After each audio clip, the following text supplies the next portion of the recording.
So இதெல்லாம் நிறுத்துங்க. இந்த மாதிரி பிரச்சனைகள்லாம் குடுக்காதீங்க. விஜய் சாரும் சாதாரணமா இப்போ அவர் புதுசா வந்திருக்காருன்னுலாம் நினைக்காதீங்க. அவருக்கும் மாபெரும் ஒரு மக்கள் சக்தி அவருக்கும் பின்னால இருக்காங்க.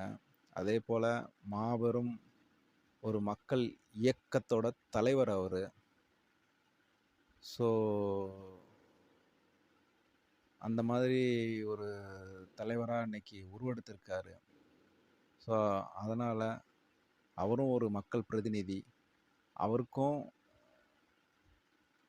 உண்டான கோரிக்கைகளை நிறைவேத்துங்க.